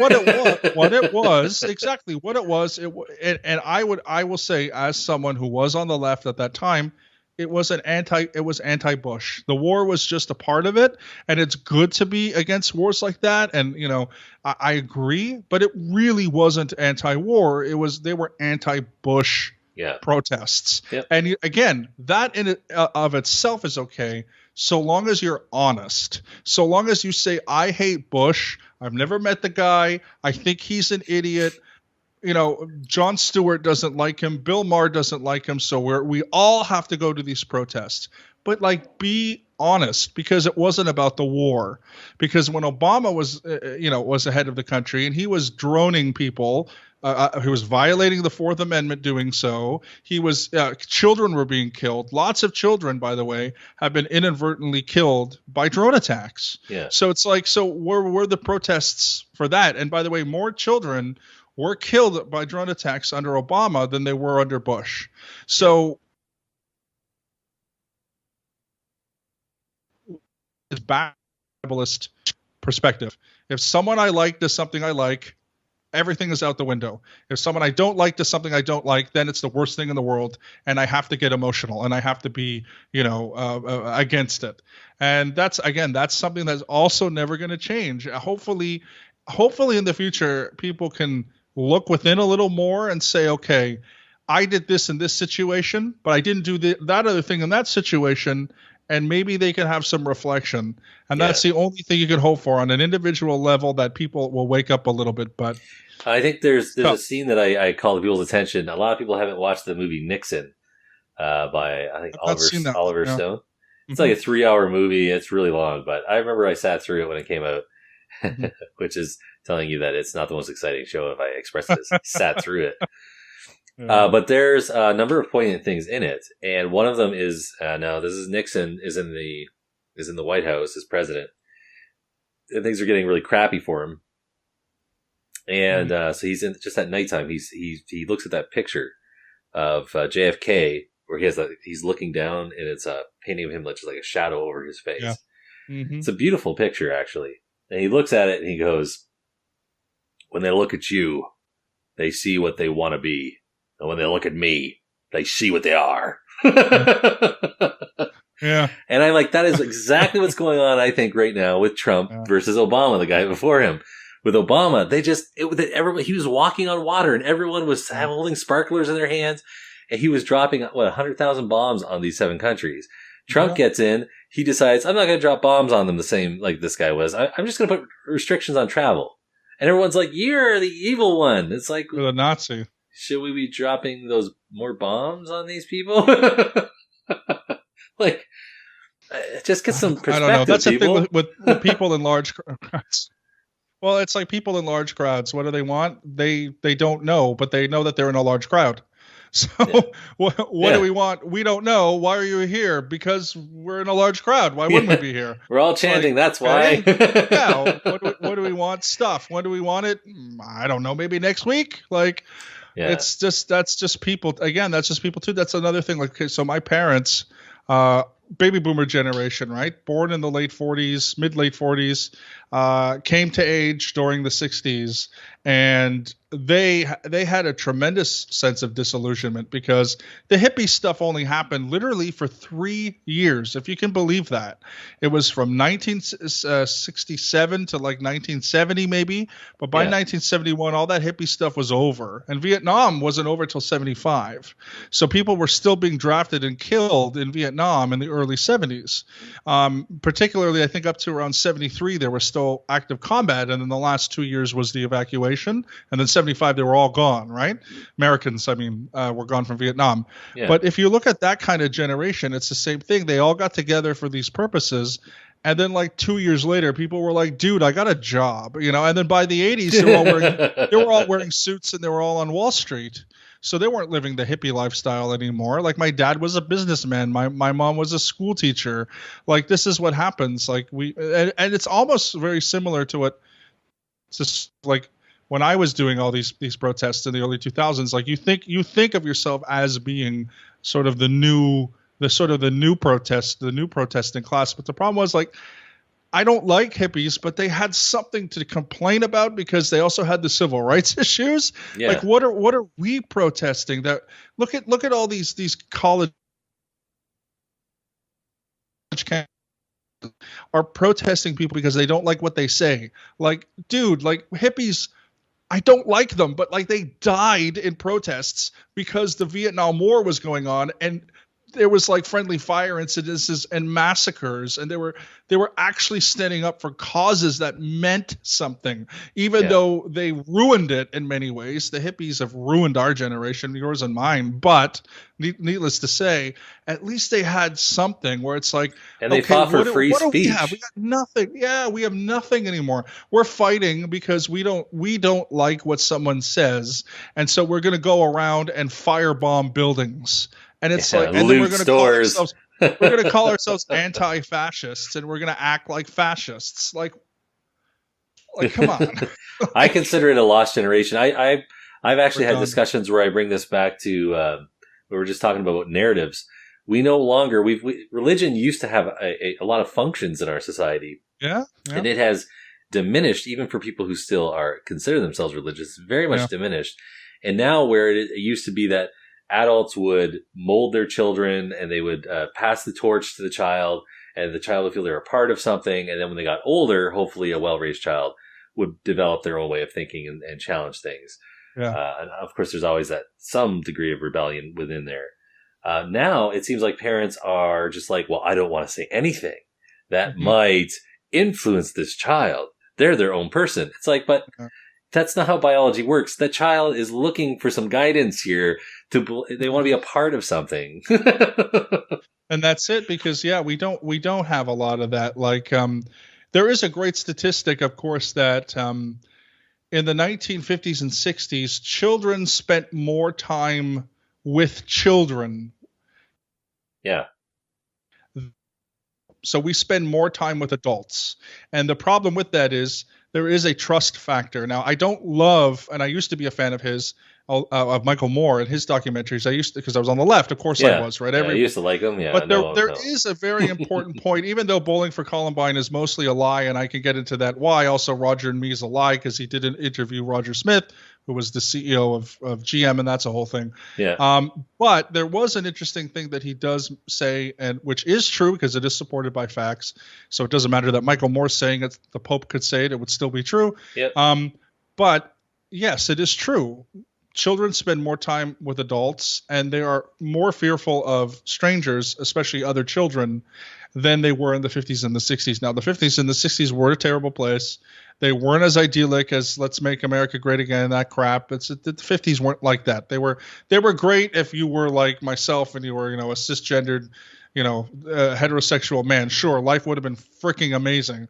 But if you were if you were anything other than that, if you were gay, if you were black, if you were Hispanic, I mean, literally, if you were anything but a woman, even if you were white, it would have been a terrible life. But at least when children grew up, even Latino children and black children and male or female children, at least they had more fun. They were allowed to explore. Look at the movie Stand By Me, right? With Will Wheaton and those kids. Like, that was in the 50s when kids would disappear for a whole day. There was no cell phones, and they would return at night and they would have stories to tell because they had adventures with their friends. Yeah. And this doesn't happen as much anymore.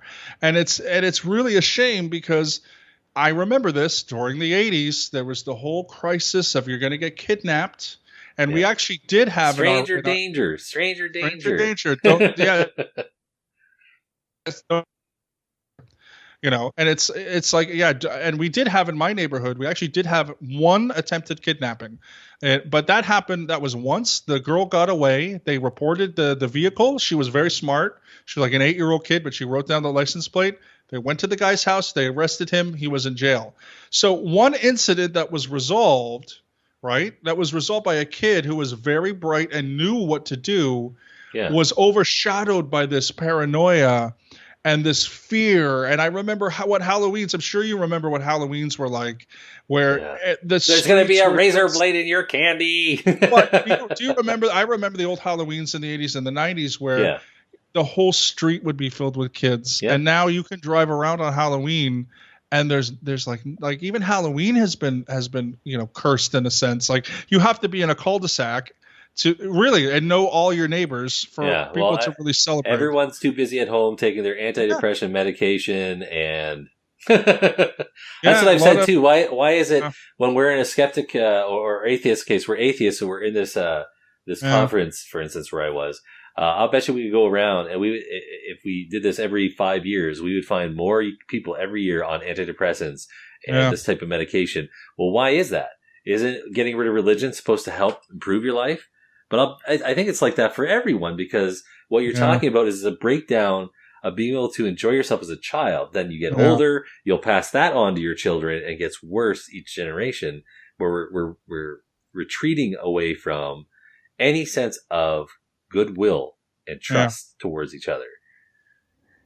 Well, I'll tell you two things. One thing is, there are people in this world who are atheists that I want to tell them, just believe in God. Like, you were obviously objectively happier. Yeah. Now you're that's true. freaking miserable. Yeah. Just go to church. Just believe it. Who cares?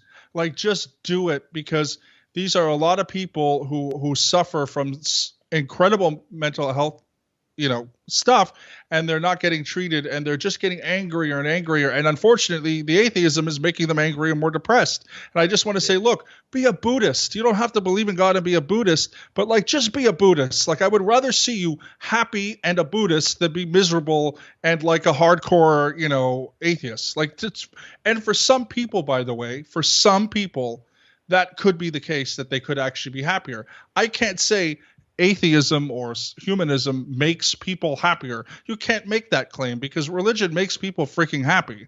I mean, it absolutely does make people happy. There's legitimate research that says you're more likely to commit suicide as an atheist than you are as a religious person. And that's even taking into account suicide bombers. So you're still more likely to kill yourself as an atheist. Number two, you've discussed mental health. Now, I'm not a mental health expert, right? I don't know anything about it. So I'm going to leave, people in all communities deal with clinical depression, anxiety disorders and stuff. But I do want to focus on the idea of narcissism and the idea of having a superiority complex. Yeah. And I will tell you that skeptics, atheists, and humanist groups definitely attract that personality type. Yeah. And they do so more than any religious group, because I've been in many, many, many, many, many different religious groups. And I've been to many religious groups, and I've seen depression in religious groups. Believe me, I've seen anxiety disorders. Absolutely. I've seen people who are miserable, and I want to tell them, maybe you should be an atheist. Well, I think this religion thing is not for you. I think, but I will tell you that narcissism and superiority complexes are definitely high in our sort of groups. I think that what we're talking about, of course, is being realistic with yourself. Atheism is obviously not a solution to a lot of these underlying problems. Exactly. And I think a lot of people have the mistaken presumption that it is. Yeah. And I don't know. I think that it's just that presumption itself that can allow for this stuff to get worse. Like, when you come to something that you need something to believe in life, that it doesn't, like you say, it doesn't have to be irrational. It doesn't have to be invisible forces that conjured up the universe, or they're watching everything you do. It can be some. In fact, so for me, I would probably say, I don't know. I would say probably for me, it's become the human experience, that I'm part of generations before and hopefully generations after, and just part of this larger experience. I'm a part of it. Yeah. For me, in my little spot in that kind of chain or that rope that I'm interwoven into, that for me is enough purpose and meaning for me. And I'm always exploring it in different ways. But for other people, I think that they had their purpose in religion, and then when they leave religion, they don't find anything else. And so it becomes kind of a default position that they fill, and they don't realize they're doing it.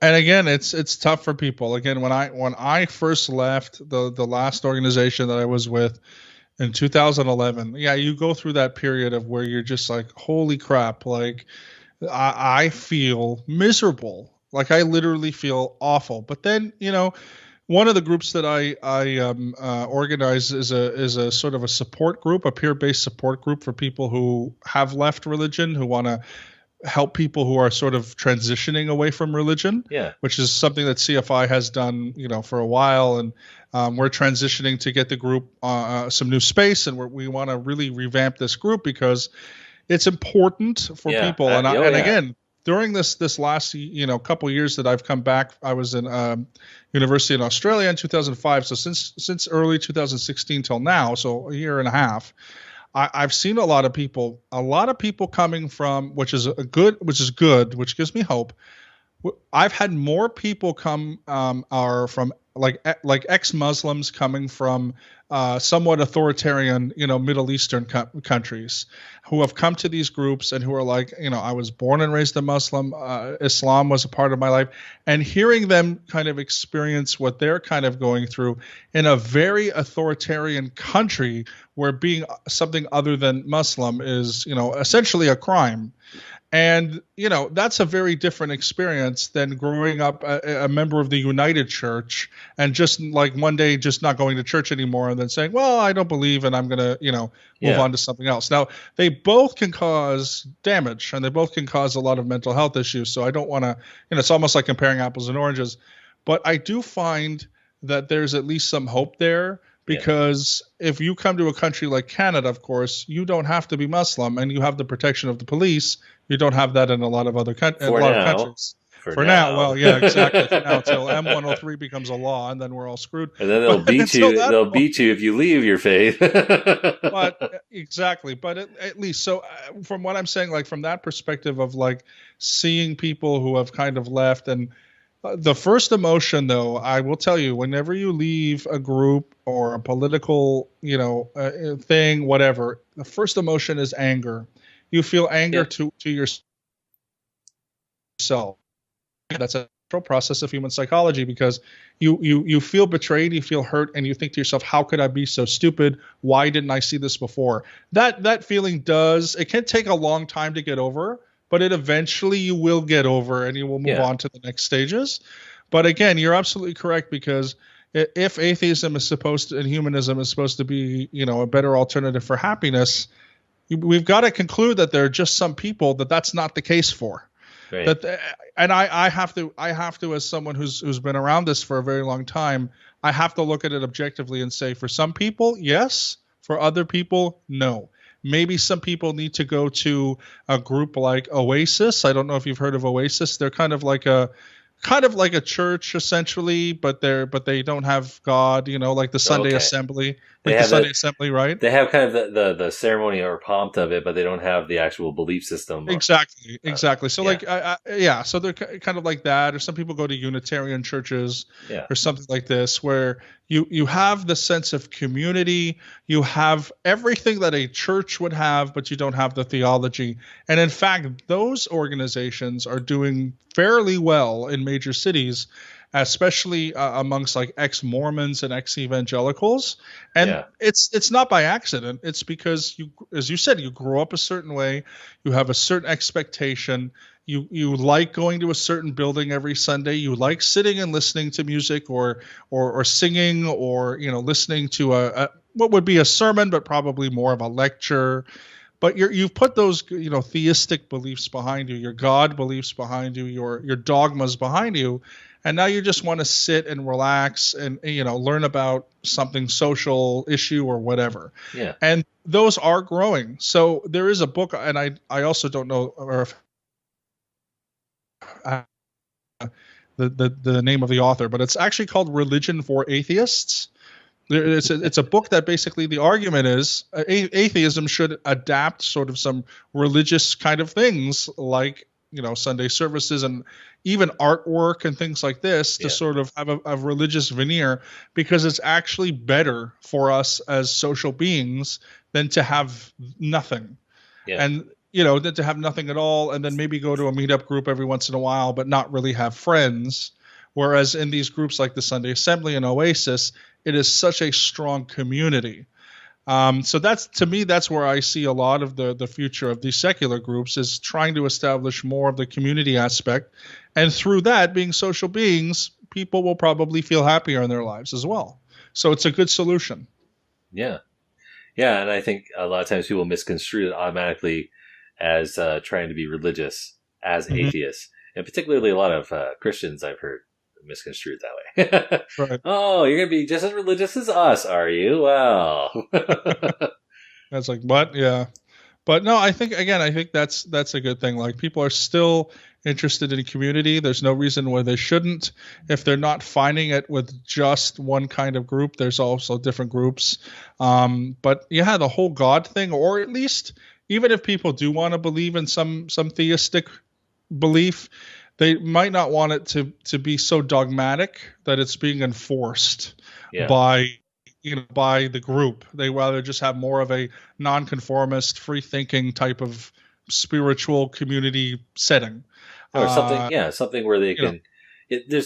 There's just, like I say, the term is often used ceremony. People think of robes and stuff, but there's like a less formal sense of ceremony or tradition that goes on where you're going through some motions where people come together.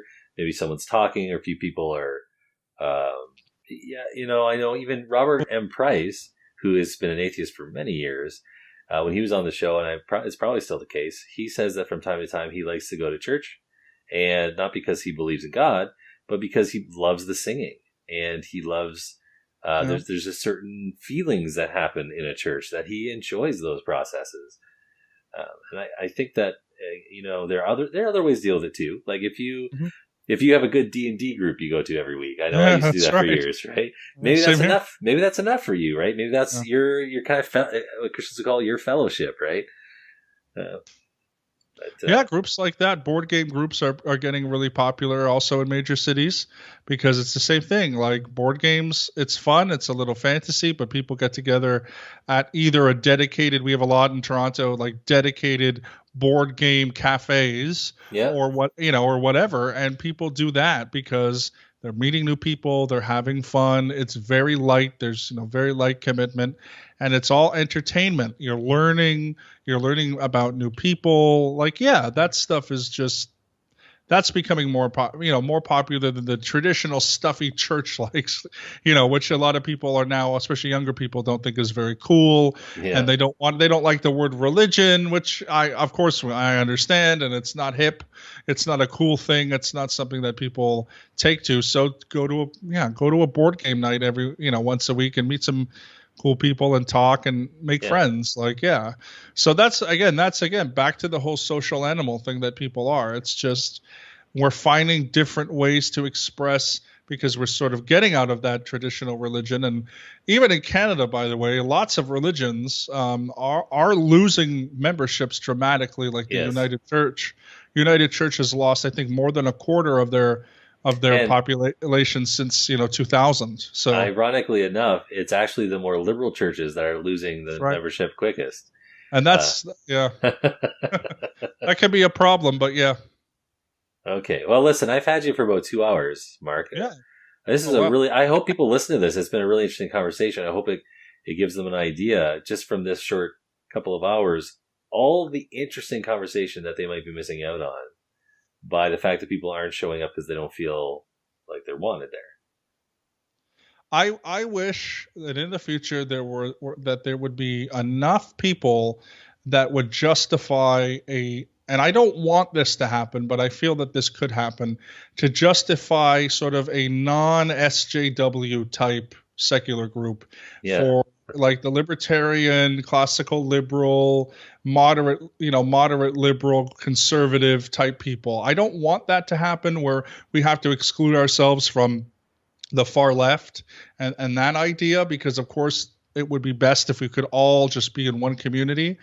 But I don't think it will happen, and I hope in the future maybe there'll be enough to justify that. But maybe there'll be some diversification that will demonstrate to them that at least so maybe there'll be smaller things that go on that have more separation, but that we can come together for a few big tent events where the commonality is that we're secular and that we want to discuss these different issues and spend this time together.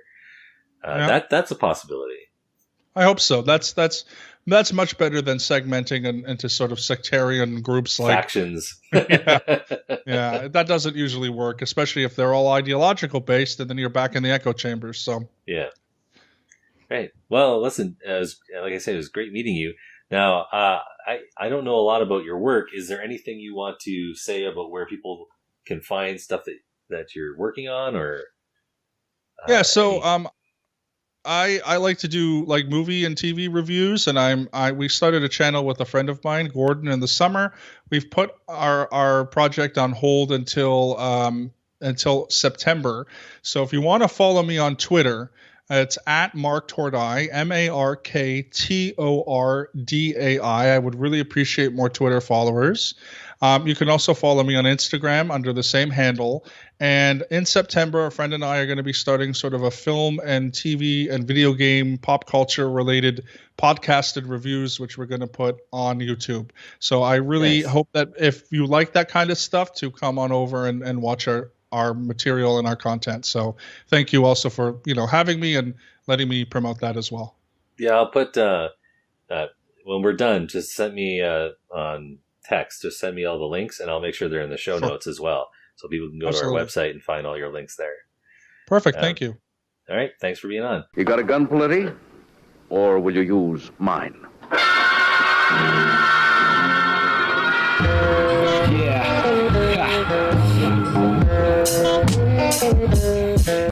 I'm a straight shooter, never lose a gun, so went to school to learn how to be cool. Hands in a holster, where's the jam? You gonna be toast to be a can ham. I was born tough and rough, but that wasn't enough. Now I got the stuff to make your knees shake.